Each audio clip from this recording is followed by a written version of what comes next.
Go.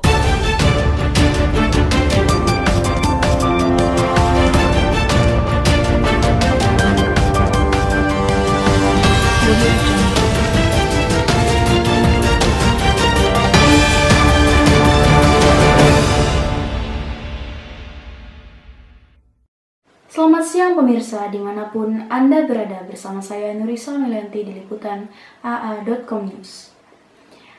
Berita pertama hari ini adalah dari Kebumen, Jawa Tengah, yang setelah memperlakukan gerakan Kebumen di rumah saja, dan juga pemberlakuan pembatasan kegiatan masyarakat atau PPKM darurat, yang secara resmi telah dilakukan di Kebumen, Jawa Tengah, yang dimulai sejak tanggal 3 Juli 2021 hingga 20 Juli 2021.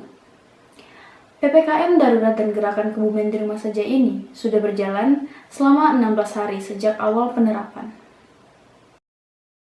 Di tengah pemberlakuan gerakan Kebumen di rumah saja, suasana jalan di kota Kebumen pun tampak lenggang. Terlebih lagi adanya penutupan jalan di berbagai titik di pusat kota. Sejak diberlakukannya program gerakan ini, seluruh kios pedagang pasar Tumenggungan Kebumen pun ditutup, tanpa satupun aktivitas dari masyarakat yang terlihat.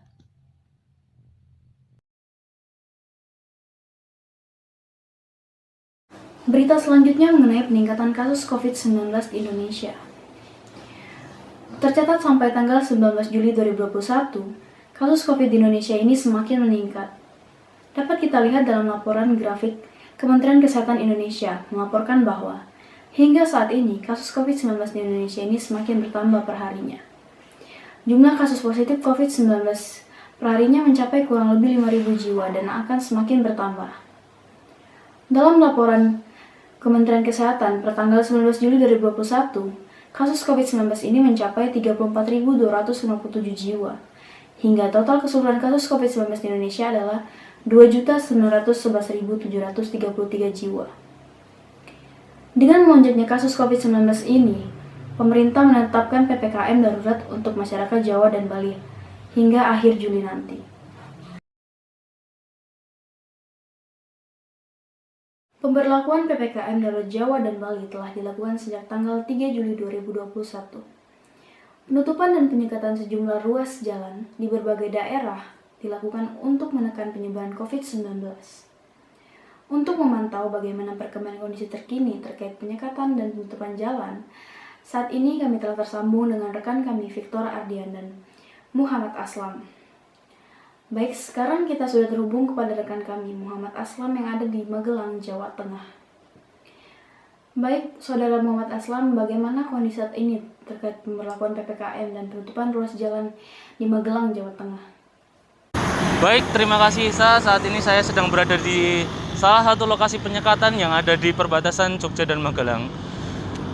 Penyekatan ini dilakukan mengingat peningkatan mobilitas warga non-lokal yang masih sangat tinggi sehingga penyebaran COVID-19 di Magelang juga sangat tinggi. Saat ini bisa dilihat ada beberapa road barrier yang terpasang yang berfungsi sebagai alat bantu penutupan jalan di sini. Dan dapat dilihat juga terdapat gabungan petugas yang terdiri dari personil Polri, TNI, dan juga Satpol PP yang dikerahkan untuk memperlancar pemberlakuan perketatan di ruas jalan ini guna mencegah keluar masuknya warga lokal maupun non-lokal yang tidak ada kepentingan pekerjaan. Dan juga keadaan lalu lintas di wilayah perbatasan Jateng dan Yogyakarta ini bisa dibilang cukup ramai lancar. Mungkin itu saja yang saya dapat laporkan. Saya Muhammad Aslam Abizudin melaporkan, saya kembalikan ke studio.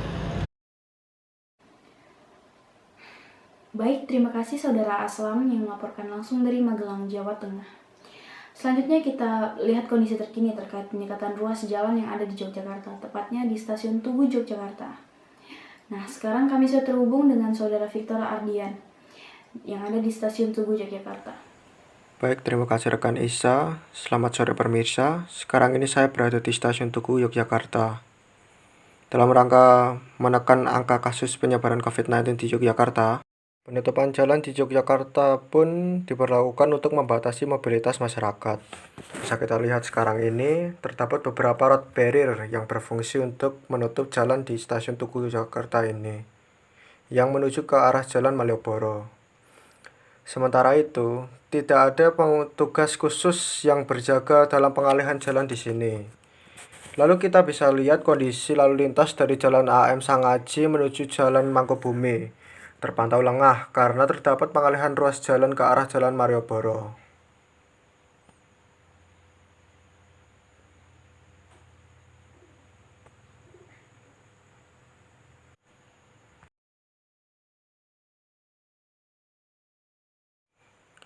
Mungkin itu saja yang dapat saya laporkan. Dari Yogyakarta, saya Victor Ardian, kembali ke studio.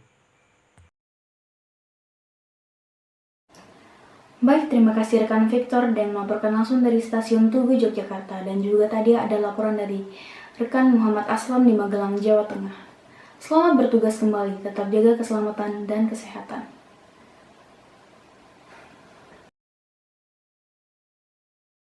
Kembali lagi bersama saya Nurisa Melianti di liputan AA.com News. Kali ini kita berbicara tentang wisata. Nah, berbicara tentang wisata, khususnya wisata sejarah. Kota Bau-Bau memiliki tempat wisata bersejarah, yaitu Benteng Keraton Buton. Wisata Benteng Keraton ini menyuguhkan pengalaman wisata sejarah yang tidak akan terlupakan. Lalu bagaimana keseruannya? Berikut liputannya. Jika Cina memiliki tembok besar Cina, maka Indonesia mempunyai Benteng Keraton Buton. Benteng dengan luas sekitar 23,3 hektar ini dinobatkan oleh Museum Rekor Indonesia dan Guinness Book of World Record sebagai bangunan pertahanan terluas di dunia. Benteng yang juga bernama Benteng Keraton Welio ini dibangun pada masa Sultan Buton III yang memerintah pada 1591 sampai 1596. Benteng yang berbentuk lingkaran ini pada awalnya hanya dibangun dalam bentuk tumpukan batu yang disusun mengelilingi kompleks istana sebagai pagar pembatas antara kompleks istana dengan perkampungan masyarakat, sekaligus sebagai benteng pertahanan. Benteng ini memiliki 12 pintu gerbang yang disebut lawa, dan 16 emplasemen meriam yang disebut baluara. Karena letaknya pada puncak bukit yang cukup tinggi dengan lereng yang cukup terjal, memungkinkan tempat ini sebagai tempat pertahanan terbaik di zamannya.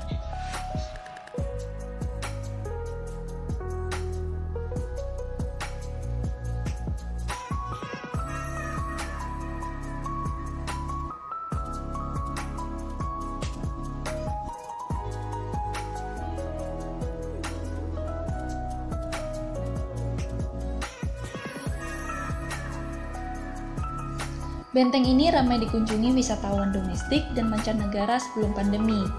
Bahkan pada 2019, jumlah kunjungan wisatawan mancanegara mencapai 6.000 orang yang didominasi dari benua Eropa.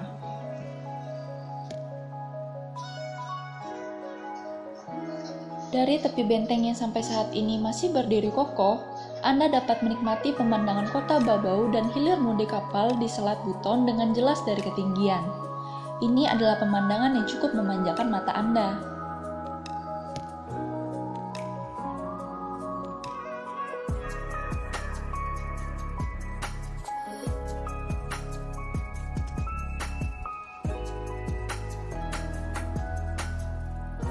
Dari Bau-Bau, Sulawesi Tenggara, Indonesia, Gracia Juelita menyampaikan.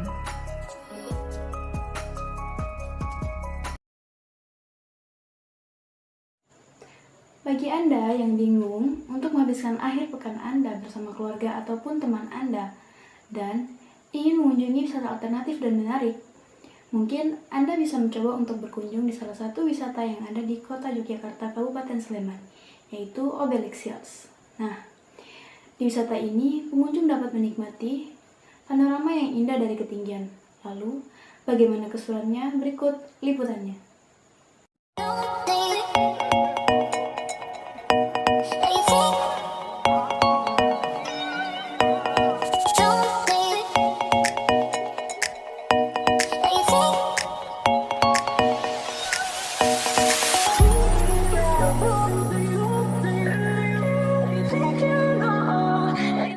Selamat pagi pemirsa, saya Muhammad Aslam Majidin. Saya akan mengajak Anda untuk keliling-keliling di Obelix Hill. Mari ikuti saya.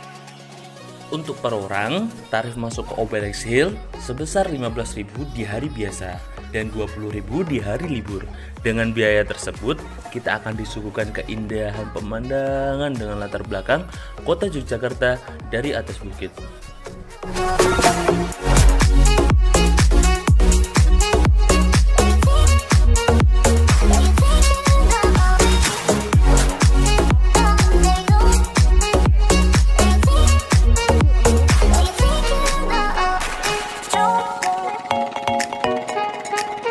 Jadi di sini ada beberapa spot foto yang wajib banget kalian coba ketika berkunjung di Obelisk Hill. Salah satunya spot foto selfie.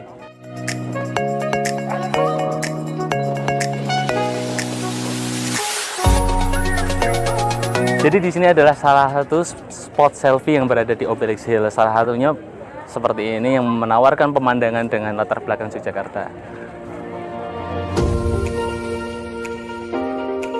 Bagi kalian yang ingin bersantai sembari menikmati pemandangan dari atas bukit Obelisk Hills, menurut saya di sini tempat yang paling enak duduk santai ataupun berfoto.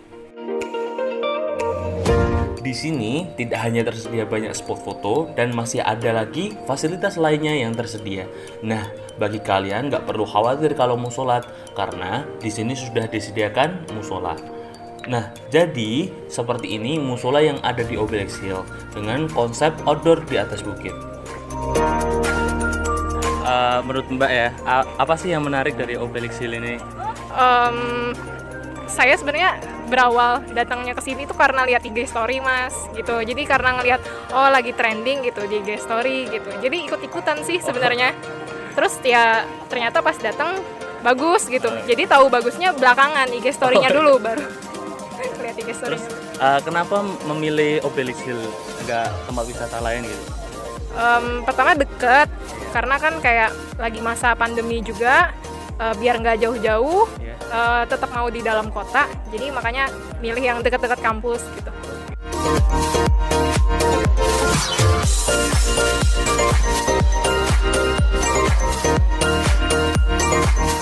Jadi gini, saya mau tanya, berapa sih rata-rata pengunjung yang datang ke Obelisk Hill ini setiap harinya? Kalau di hari Senin sampai Kamis rata-rata 1.500 sampai 2.000 orang. Kalau pas hari libur sampai 5.000 orang. Lalu apa sih yang ditonjolkan wisata Obelisk Hill ini kepada pengunjung? Spotnya Mas.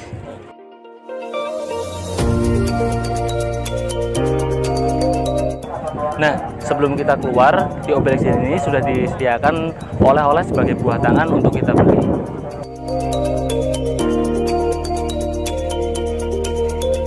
Nah, sebelum keluar dari Obelisk Hill, di sini juga tersedia toko oleh-oleh khas Yogyakarta seperti bakpia dan lain-lain. Jadi, bagi kalian yang ingin membawa buah tangan dari sini untuk teman-teman ataupun keluarga, kalian nggak perlu khawatir karena di sini juga sudah tersedia berbagai macam-macam oleh-oleh untuk dibeli. Sampai di sini dulu jalan-jalan kita hari ini. Saya Muhammad Aslam Wijudin melaporkan. Liputan dari wisata tadi sekaligus menutup perjumpaan kita kali ini. Selamat siang dan sampai jumpa.